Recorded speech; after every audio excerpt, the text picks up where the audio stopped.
Good morning students, good morning. अब हम आज से स्टार्ट करेंगे अपना सिलेबस। किसका? तो जीके का। जीके स्टार्ट करेंगे। ओके, क्लास 6 का जीके चालू करेंगे। जो भी कोर्स है पर वीक दो दो लेसन करके हम पूरी कोर्स को आराम से कंप्लीट कर लेंगे। यूनिक प्लान अभी दो दो कर रहे हैं, फिर धीरे धीरे अगले वीक में तीन तीन लेसन स्टार्ट कर देंगे। अब हम आज पढ़ेंगे unique plant and animals.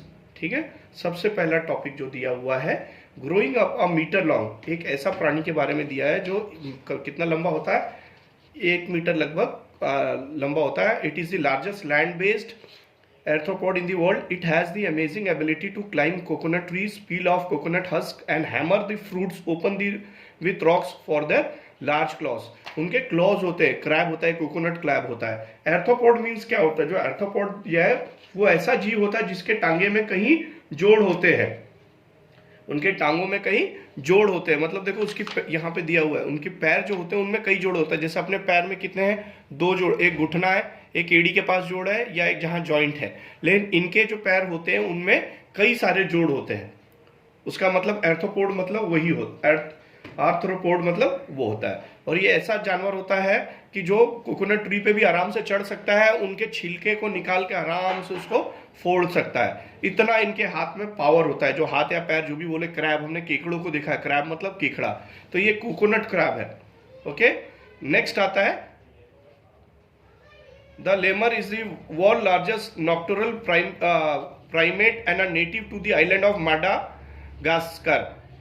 It taps on the bark of trees almost 8 times per second to the listen for insects inside. Then after carving a hole in the wood, it uses its long middle finger to pull out the insect. क्या बोल रहा है ये? Lamar. Lamar मतलब एक बंदर type ही देख सकता है आपकी कैसा दिखता है। ये कहाँ पाया जाता है? कौन से आइलैंड पे पाया जाता है? माडागास्कर का आइलैंड पे पाया जाता है ज्यादातर। और ये इतना सुनने की शक्ति इसकी इतनी अच्छी होती है, इतना सुन सकता है कि आराम से ये पेड़ के अंदर एक छुपे छोटे से कीड़े की आवाज सुन सकता है और आराम से उसमें उंगली से छेद कर करके, कार्विंग छेद कर करके, एक मिडिल फिंगर उसकी लंबी होती है, उससे वो कीड़े को निकाल के खाता है। ये लेमर, इसका नाम होता है लेमर। ओके, जब भी हम पढ़ रहे हैं, बड़े क्लास के बच्चे गूगल लेके पढ़ें कि कई वर्ड्स ऐसे हो जाते हैं जो आपको जरूरत पड़ने में समझ सकते हैं। सॉरी, अब पढ़ेंगे। It is also refer to a whale head और shoe billed stork. The bird has a large shoe shaped bill, hence the unusual name. It is also known as the unique blue feathers. इसका नाम क्या होता है? ये एक bird है जिसका नाम होता है शू बिल्ड स्टॉर्क. शू बिल्ड स्टॉर्क क्यों होता है? क्योंकि जो इसकी चोंच है, वो शू के समान ही होती है, इसलिए इसका नाम होता है shoe billed stork. The bird has large shoe shaped bill. इसका मुंह जो होता है शू शेप्ड होता है, इसलिए उसका नाम ही वही रखा है. Hence the it has a unusual, इसलिए उसका अलग से अनयूजुअल नाम है. It is also known as its for its unique blue feathers. और ये और भी किस लिए जाना जाते हैं? इसकी जो फेदर्स है, जो पंख है, वो क्या है? ब्लू कलर के होते हैं, सबसे अलग होते हैं, इसलिए इसको यूनिक बोला भी जाता है. और ये बहुत कम पाई जाती है अफ्रीका में मैक्सिमम. ठंडी जगहों में भी कई जगह ये मिलती है. What is this is tooth well found in Arctic ocean. ये देखिए, इसका नाम होता है नरवेल. नरवाल बोलते हैं, कई लोग नरवेल बोलते हैं. और ये कहाँ पाई जाती है? आर्टिक ओशन में. It is tooth whale found in the Arctic Ocean. It is one of the most recognizable whales of earth because of its enormous horn. उसका horn जो होता है ना, horn मतलब उसके आगे का चोंच आप बोल सकते हो उसको हिंदी में, वो एक अलग तरीके का ही इसकी चोंच होती है. horn जो होती है एक अलग तरीके होती है. और ये वन ऑफ द मोस्ट मतलब रिकॉग्नाइजेबल व्हेल होती है अर्थ पे. और मैक्सिमम ये ओनली पाई जाती है, सिर्फ ये पाई कहाँ जाती है? आर्टिक ओशन में, ठंडी जगह में जहाँ बर्फ होती है. The only portion of the planet that appears above the ground is the upper portion of flower. Most of the flowers are below the soil surface. These plants are parasitic and emit harsh odors. Okay, इनको बोला जाता है हाइड्नोरा Africa. ये only एक ऐसा plant है जो धरती के ऊपर पाया जाता है. मैक्सिमम धरती के नीचे पाए जाते हैं, ये धरती के ऊपर पाए जाते हैं. ओके, ये धरती के ऊपर पाए जाते हैं। An adult welwisha consists of two leaves, a stem, base and root. That is all. This its two permanent leaves are the original leaves from when the plant was a seedling, and they just continue to grow and are never shed. ये अक्सर कहाँ पाई जाती है? पानी के किनारे देखेंगे, कहीं जमा हुआ पानी है, या समुद्र किनारे है, या तालाब किनारे है, इस तरीके का ये पाया जाता है। इसको वेलविशिया बोलते हैं। अलग अलग शब्द में अलग अलग प्रोनाउंसिएशन करते हैं। ये मैक्सिमम इनके दो ही पत्ते होते हैं, जड़ से दो ही पत्ते, बीज निकलता है तब से वही दो पत्ते होते हैं। मेन उसके दो लीव्स ही होते हैं, और सीड भी रहता है। जब से सीडलिंग लिखा हुआ है, जब से सीड्स होता है, सीड में से भी दो ही निकलते हैं। जैसे सीड में से हम कभी भी देखते हैं दो निकलते हैं, उसी तरीके से इसके दो पत्ते होते हैं। अक्सर अपन देखेंगे पानी किनारे, गंदे पानी में या समुद्र के पास, ये रेतीली एरिया जहाँ होंगी तो वहाँ आपको ये मिलते हैं दो तरीके के। और इसके पहले जो हमने पढ़े थे हाइनोरा अफ्रीका के बारे में, तो ये इनकी कोई जड़ नहीं होती है, ये सॉइल सरफेस के ऊपर होते हैं। मैक्सिमम प्लांट क्या होते हैं, जमीन के नीचे उनकी जड़ होती है, लेकिन इनका कुछ नहीं होता, ये जमीन के ऊपर ही सब होता है इनका। ठीक है, हमने यूनिक प्लांट्स के बारे में पढ़े थे। और भी कोई इसकी जानकारी चाहिए तो आप मुझे फोन कर सकते हैं। अब इसके नीचे दिया है ट्रू एंड फॉल्स, उसके बारे में पढ़ेंगे। Titaniarum is an Indonesian plant that has been given the nickname corpse flower because of its foul odor. क्या बोल रहा है? इसके फाउल ऑर्डर मतलब बदबू के कारण बोला जाता है। ये है ट्रू। आप इसके बारे में आप जान सकते हैं true. A strangler fig strangles not just the tree it grows on but any animal that comes in touch with it falls. इनके बारे में आप देखो गूगल करके पढ़ोगे ना तो आपको समझ में आएगा। Strangle not just the tree it grows on. Sorry, थोड़ी देर के लिए रुक गया था। मैं ये बता रहा था, the strangle fig strangles not just the tree it grows on but any animal that comes in touch with it. ये strangle fig, मैं strangle fig को कैसे एग्जांपल दिखाऊं, मैं आपको दिखाता हूं। strangle fig क्या होता है?